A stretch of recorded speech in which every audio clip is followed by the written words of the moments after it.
बहुत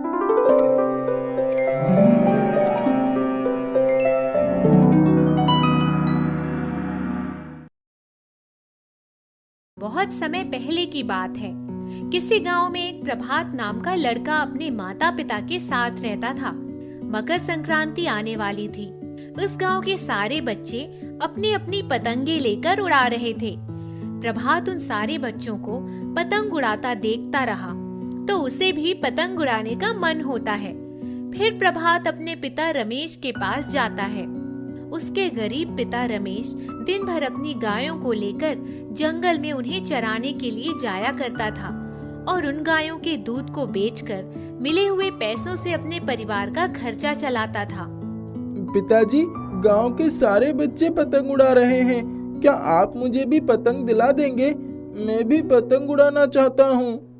बेटा, आज तो तुम्हारे पतंग के लिए मेरे पास पैसे नहीं है, मगर कल जब मुझे गांव का दूध बेचने पर जो भी पैसे मिलेंगे मैं उनसे तुम्हारी पतंग जरूर लेकर आऊंगा। ठीक है पिताजी। अगले दिन सुबह रमेश अपनी गायों को चराने के लिए जंगल में निकल गया। जब वह अपनी गायों को चरा रहा होता है तभी उसकी नजर एक बबूल के पेड़ पर पड़ती है। रमेश देखता है कि बबूल की टहनी पर लगे हुए कांटों में एक पतंग फंसी है। रमेश बबूल के पेड़ के पास जाता है और बबूल की टहनी पर लगे हुए उस पतंग को निकाल लेता है। बबूल के कांटे लगने से उसके हाथों से खून भी निकल आता है। अब मैं इस पतंग को प्रभात को खेलने के लिए दे दूंगा, जिससे मुझे अब उसके लिए बाजार से पैसे लगाकर पतंग नहीं खरीदनी पड़ेगी। रमेश अपने हाथों से उस पतंग को लेकर अपने साथ घर आ जाता है। घर आने पर रमेश प्रभात को अपने पास बुलाता है। प्रभात, जल्दी से यहाँ आओ, देखो मैं तुम्हारे लिए क्या लाया हूँ। जब प्रभात पिताजी के हाथों में पतंग देखता है तो उसकी खुशी का ठिकाना नहीं रहता। अरे पिताजी, ये पतंग तो बहुत ही खूबसूरत है, क्या अब मैं इस पतंग के साथ खेल सकता हूँ? हाँ बेटा, ये पतंग तुम्हारे लिए ही लाया हूँ। प्रभात खुश होकर उस पतंग को अपने पिताजी से ले लेता है और अपने घर की छत पर जाकर उसे उड़ाने लगता है। वह अपनी पतंग से अपने गांव के बहुत सारे बच्चों की पतंग काट लेता है। यह देखकर उस गांव के सारे बच्चे प्रभात से जलने लगते हैं। एक दिन जब प्रभात अपनी छत पर पतंग उड़ा रहा होता है तभी अचानक उसका पैर फिसल जाता है और वह छत पर से नीचे गिरने लगता है, मगर तब भी उसके हाथ से पतंग की डोर नहीं छूटती। फिर तभी अचानक उसे ऐसा लगता है कि उस पतंग की डोर ने प्रभात को ऊपर की तरफ खींच लिया है और वह नीचे गिरने की बजाय फिर से घर की छत पर आकर खड़ा हो जाता है। जब प्रभात गिरने से बच जाता है तो उसे बहुत आश्चर्य होता है।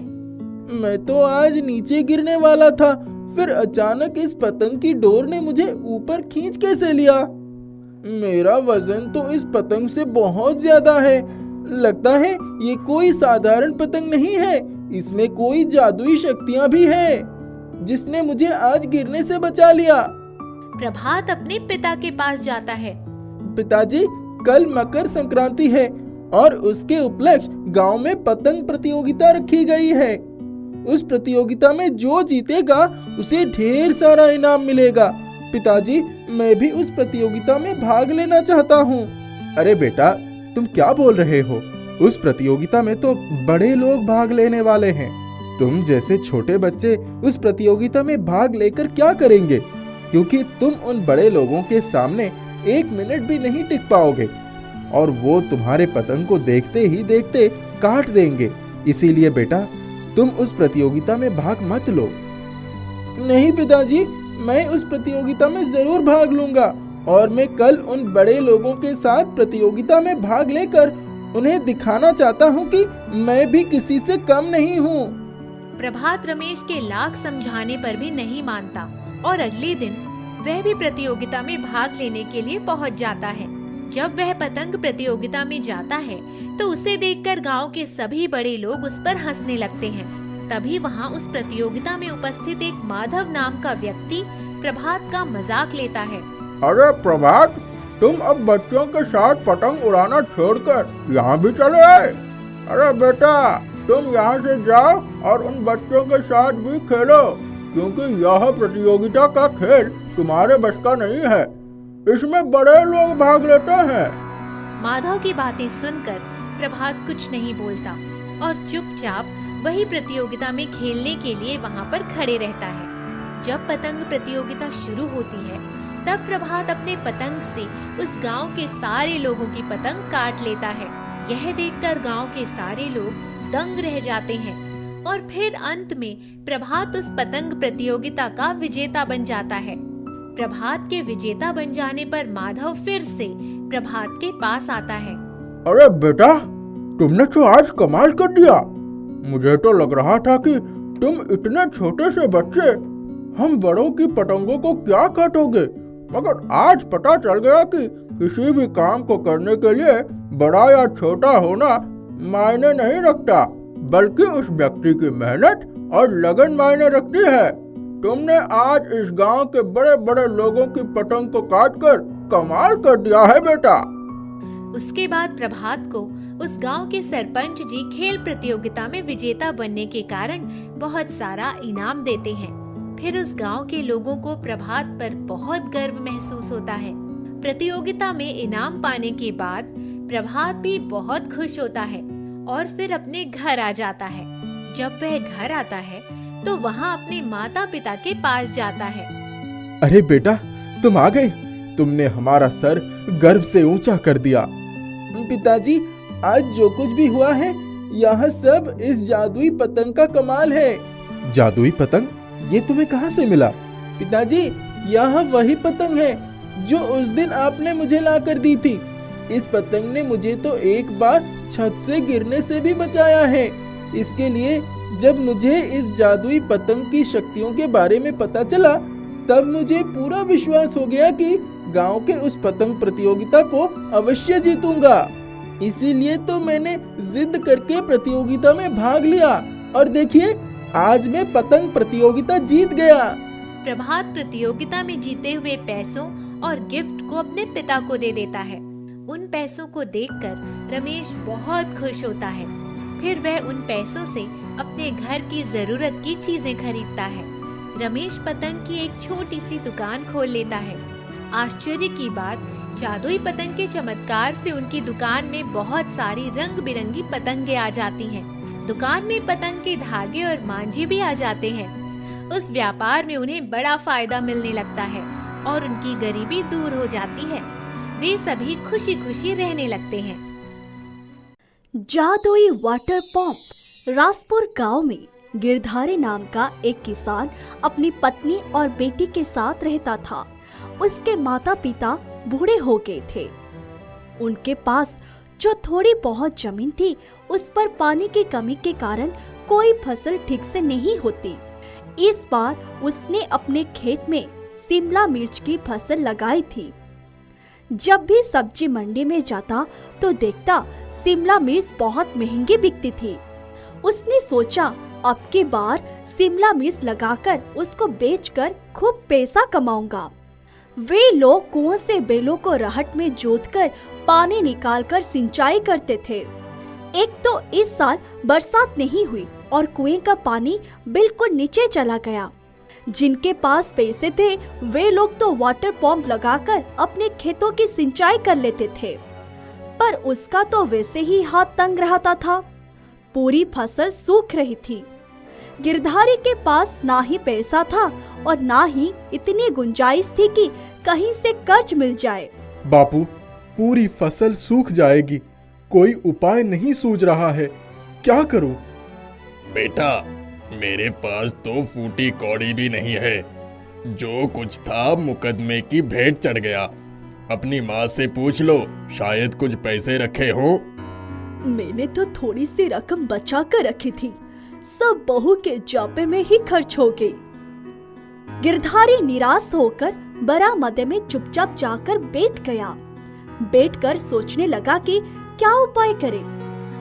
वहीं बैठकर अपने नसीब को कोस रहा था कि अचानक एक बूढ़ी औरत लाठी टेकती हुई आई और बोली, बेटा कुछ खाने को दे दो, हो सके तो तन ढकने के लिए एक धोती भी दे दो। भगवान तुम्हारी सारी मुसीबत दूर करेगा। इस गांव में लोग बहुत कंजूस है।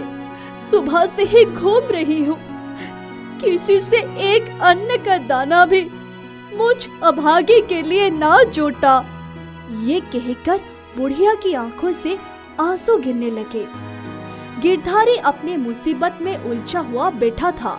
उसने कहा, अच्छा तुम यहीं बैठो, मैं अभी घर में जाकर देखता हूँ। तुम्हारे लिए कुछ खाने को लेकर आता हूँ। सुनो, कुछ खाने को है? हाँ, तुम्हारे लिए खाना रखा है। वो 4 रोटी और दाल एक थाली में निकालकर बुढ़िया के लिए ले आया। बुढ़िया ने झट से अपने टीन की थाली निकालकर दाल रोटी ले ली और ऐसे खाने लगी जैसे कई दिनों की भूखी हो। गिरधारी उसकी तरफ देखकर मुस्कुरा दिया। वो अपनी पत्नी के पास गया और बोला, कोई पुरानी धोती है तो दे दो, बहुत गरीब है वो बुढ़िया। कौन बुढ़िया? किसकी बात कर रहे हो? अरे वही जिसके लिए खाना ले गया। तुम अपना खाना उस बुढ़िया को दे आए तो तुम क्या खाओगे?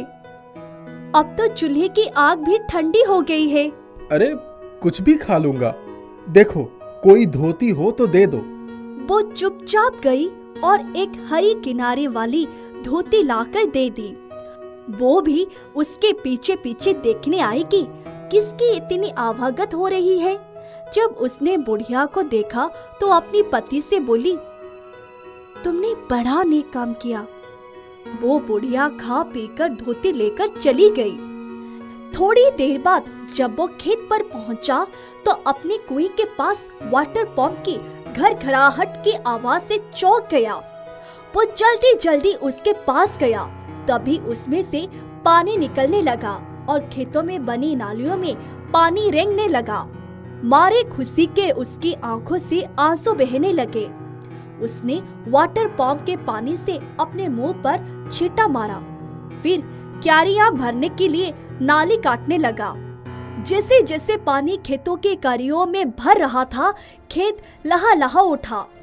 पर उसकी समझ में नहीं आ रहा था कि ये पंप किसने लगाया। जब वो वाटर पंप के नजदीक पहुंचा तो वाटर पंप से आवाज आई, गिरधारी, तुमने खुद भूखे रहकर मुझ जैसे भिखारिन को खाना खिलाया और तन ढकने को धोती दी। तुम जैसे लोग कभी भी मुश्किल में नहीं रह सकते। मैं जानती थी कि तुम बहुत परेशानी में हो। ये पंप तुम्हारी ही है। अब जहाँ चाहे वहाँ ये पंप लगाकर सिंचाई कर सकते हो। परंतु तुम कौन हो? मैं परी लोक से आई हुई परी हूँ। आज धरती पर इंसानों की दुनिया देखने के लिए आई थी, परंतु वहाँ तो तुम्हारे सिवा कोई इंसान मिला ही नहीं। क्या इस धरती पर सारे इंसान ऐसे ही निर्दयी होते हैं? इतने स्वार्थी लोग रहते हैं, इसका मुझे अंदाजा ही नहीं था। गिरधारी चुपचाप खड़ा उसके बातों को बड़े ध्यान से सुन रहा था। थोड़ी ही देर में वो घर आ गया। खाना खाकर जब बरामदे में बैठा तो लाल, हरे और पीले शिमला मिर्च के बड़े बड़े टोकरी अपने दरवाजे पर खड़े देखकर वो अचंभित हो गया। उसने एक टॉर्च ली और अपने खेत की तरफ भागा। वहां जाकर देखा कि उसकी मिर्च तो ज्यों की त्यों खड़ी लहरा रही है। वो वाटर पंप के पास जाकर बोला, मेरे घर पर किसकी शिमला मिर्च रखी है? उसको बेचकर अपनी जरूरतें पूरी करो। अब से तुम्हें कभी कोई कमी नहीं होगी। तुम बहुत दयालु और कर्मठ इंसान हो। इस बारे में किसी से कुछ ना कहना। जब समय आएगा तो मैं खुद ही बताने को कहूँगा। गिरधारी घर गया। दूसरी सुबह जब वो उठा तो शिमला मिर्च के बड़े बड़े टोकरे बैलगाड़ी में लेकर बाजार गया, जहाँ उसको शिमला मिर्च के बहुत अच्छे दाम मिले। उसने घर भर के लिए कपड़े और सामान खरीदा। जब घर आकर सबको दिया तो सभी लोग उसको देखते रह गए। सुबह जब वो खेत पर गया तो उसने देखा कि उसके कुएं के पास ही कुंदन चौहान बेहोश की अवस्था में पड़ा था। उसने उसके मुंह पर पानी के छींटे मारे। तब वो उठा और तेजी से भागा। पकड़ो उसको, वो तुम्हारा पंख चुराने आया था, इसलिए उसको करंट लग गया। गिरधारी मुस्कुराया और बोला, तुम हो ना, मुझे चिंता ही नहीं है। गिरधारी ने सोचा आज ही मिस्त्री बुलाकर सीमेंट में पंप के लिए एक छोटी सी कोठरी बनवा देता और उसमें ताला लगा देता तो कोई चोरी नहीं कर पाता। तभी उसने देखा कि उसके खेत में कोई जानवर घुस आए थे। वो हुर्र हा करता हुआ जानवरों के पीछे दौड़ा। लौटकर आया तो कोठरी तैयार थी। एक चमकदार ताला चाबी दरवाजे में लटक रहा था। अरे वाह, ये तो जादू ही हुआ जा रहा है। अब लगता है हमारे दिन बदल गए। जब वो घर आया तो बहुत खुश था। उसने सोचा किसी से कह भी तो नहीं सकता। ठीक है, जब समय आएगा तो देखा जाएगा। जादुई वाटर पंप ने उसके अंधकार भरे जीवन में रोशनी ला दी थी। जादुई चंदन का पेड़। शिवानी घरों में जाकर काम किया करती थी। उसकी एक बेटी थी, राधिका। वह बहुत सुंदर और सुशील लड़की थी।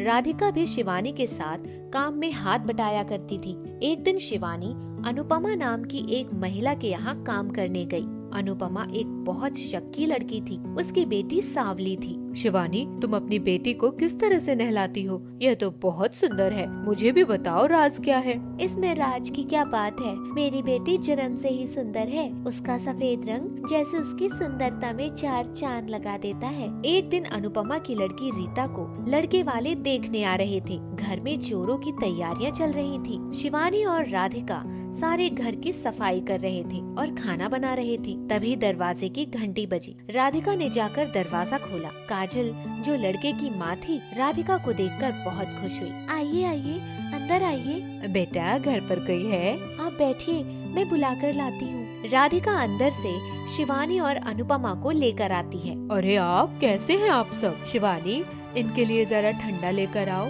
शिवानी ठंडा लेकर आती है और उनको नाश्ता देती है। मेरी बेटी बहुत सुंदर है और सगुण है, सब काम आता है उसको। आपको किसी भी काम के लिए निराश नहीं करेगी। अरे, यह सब कहने की जरूरत नहीं। हमें आपकी बेटी बहुत पसंद है। पसंद है? पर आप मेरी बेटी से कब मिले? अभी तो वह आपके सामने भी नहीं आई। अरे, अभी तो आई थी। दरवाजा तो उसी ने खोला था। बहुत ही सुंदर लड़की है। उसका रंग गोरा है। उसकी मेरे बेटे के साथ बहुत अच्छी जोड़ी जचेगी। वह मेरी बिटिया रीता नहीं, बल्कि मेरे काम वाली बाई की लड़की राधिका है, जिसने आपके लिए दरवाजा खोला था। आप उसको रीता समझ रहे हैं। ओह सॉरी, मुझे लगा वो आपकी लड़की है, इसीलिए मैंने रिश्ते के लिए हाँ कर दी। चलो, आप अपनी बेटी रीता को बुलाइए। आपकी बेटी को भी देख लेते हैं। अनुपमा रीता को आवाज देती है। रीता चाय लेकर मेहमानों के आगे आती है और सबको नमस्ते करती है। अरे, आपकी बेटी तो सांवली है। मुझे अपने बेटे के लिए गोरी लड़की चाहिए थी। हम आपकी लड़की से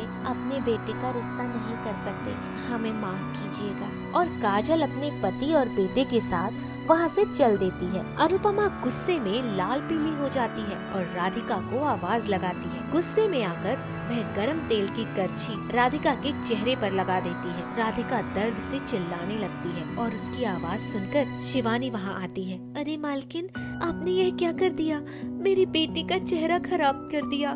यह आपने सही नहीं किया। तुझे अपनी बेटी के चेहरे की पड़ी है। यहाँ मेरी बेटी का रिश्ता खराब हो गया, वह भी तेरी बेटी की सुंदरता की वजह से। अब देखती हूँ तेरी बेटी का रिश्ता कहाँ होता है। अब राधिका अपने चेहरे पर इस दाग के साथ जिएगी और हमेशा यह याद रखेगी कि इसकी सुंदरता की वजह से मेरी बेटी रीता का रिश्ता टूटा था। राधिका दर्द से कराहती हुई घर से निकल जाती है और एक जंगल में पहुँचती है। जब थक जाती है तो चंदन के पेड़ के पास बैठ जाती है। तभी वहाँ से आवाज आती है, कोई मुझे पानी पिला दीजिए, कोई मुझे पानी पिला दीजिए, उसका राम भला करेगा। राधिका चारों तरफ देखती है पर उसे कोई नजर नहीं आता। राधिका, मैं एक जादुई पेड़ हूँ, मुझे बहुत प्यास लगी है, मुझे पानी पिला दो।